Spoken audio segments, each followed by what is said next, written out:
Okay student, this is third part of your first lesson in history.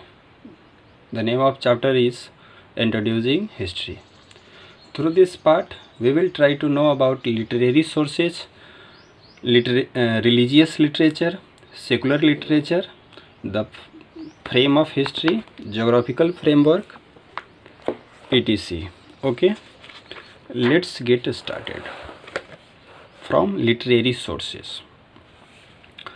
Literary sources, which means लिखित स्रोत. Literary sources are written records. Before the invention of paper, people used to write on the bark of the birch tree or a palm tree leaf. These are called manuscript. बताया जाता है कि literary sources का मतलब होता है लिखित records, लिखित साक्ष्य. और पेपर के आविष्कार होने से पहले लोग जो थे वो बिर्च के पेड़ के पत्तों पर तथा पाल्म के पेड़ के पत्तों पर लिखा करते थे. इसको manuscript भी कहा जाता है.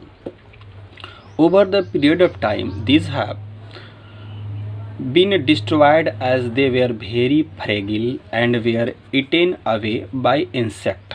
Some of them have survived and have been kept in monasteries, temples or under the care of government in various museums. The literature is basically divided into two categories, religious and secular. बताया जाता है कि बहुत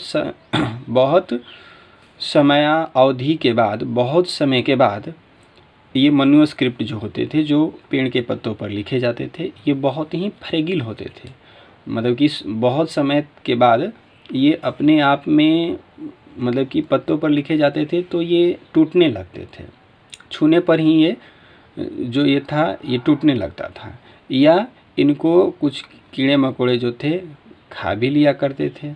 अतः इन manuscript में से बहुत कम ही हम लोगों को पहले वाला प्राप्त होगा, क्योंकि पेपर तो है नहीं. पेपर भी उतना साल तक रहने में भी उसका ऐसा चाहिए तरीका प्रिजर्व करके अगर रखते हैं म्यूज़ियम वगैरह में तो रह सकता है ऐसे जनरली. और ये मैन्युस्क्रिप्ट भी संभव नहीं था कि इतना साल पहले का रहे, क्योंकि उनको अपने आप नष्ट हो जाते थे, या फिर कोई कीड़े मकोड़े उनको खा करके नष्ट कर देते थे. अतः उनमें से बहुत कम ही हैं जो आज के समय में सर्वाइव है, जिनको कि मंदिरों में, मठों में तथा अलग अलग राजाओं के शासनकाल के दौरान प्रिजर्व करके रखा गया. ये जो लिटरेचर है, जो लिटरेरी सोर्सेज में का जो लिटरेचर है, लिटरेचर का मतलब साहित्य होता है, जो बातें लिखी गई हैं, जो लिखित रूप में मौजूद हैं, उनकी बात हो रही है कि ये दो कैटेगरीज में थी, दो श्रेणी में थी. एक इनमें धार्मिक पुस्तकें थी और दूसरा सेकुलर पुस्तकें थी, मतलब जो किसी धर्म से रिलेटेड नहीं थी, और दूसरा जो थी अपने अपने अलग अलग धर्मों की अपनी अपनी पुस्तकें थी. Right. Now religious literature. Ancient Indian literature was written in Prakrit, Pali, Sanskrit और तमिल. द लैंग्वेज और द मीडियम और expression varied from region to region. प्राचीन भारतीय जो लिखित साक्ष्य था वो अलग अलग भाषाओं में लिखा जाता था, जैसे कि प्राकृत, पाली, संस्कृत और तमिल. ये जो लैंग्वेज की जो साधन था कि इन लैंग्वेज को किस तरह से ये लोग यूज करते थे, कैसे इसका उच्चारण होता था, कैसे इसके भाव को व्यक्त करना है लैंग्वेज के माध्यम से, तो ये व्यक्त करने का तरीका था अलग अलग लैंग्वेज का, अपने अपने क्षेत्र के हिसाब से अलग अलग था. जैसे कि हम लोग देख सकते हैं Mahabharata and Ramayana were written in Sanskrit because they were written in north India where Sanskrit was the main language. जैसे कि देख सकते हैं कि महाभारत और रामायण जो है संस्कृत में लिखा गया था, क्योंकि यह उत्तर भारत से संबंधित हैं और संस्कृत जो है इधर से ही संस्कृत जो है यहाँ का मुख्य भाषा उस दौरान का था. However, Manikalai and Silpadikaram were written in Tamil as they were written in South India.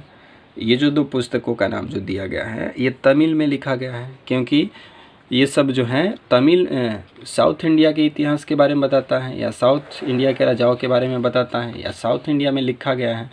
तो वहाँ की जो लैंग्वेज है उसमें लिखा गया है। Now secular literature. Secular literature is inclusive of the historical accounts and biographies written by poets and accounts given by foreign travelers। अब देखिए सेकुलर लिटरेचर में ऐतिहासिक विवरण है, ऐतिहासिक विवरण तथा जो आत्मकथा लिखी गई हैं कवियों के द्वारा या फिर जो विदेशी लोग यहाँ घूमने आए उनका जो यात्रा विवरण है वो सब सेकुलर लिटरेचर में आता है। They were written in the form of travelogue to record events, customs of the contemporary society and administrative rules and regulation।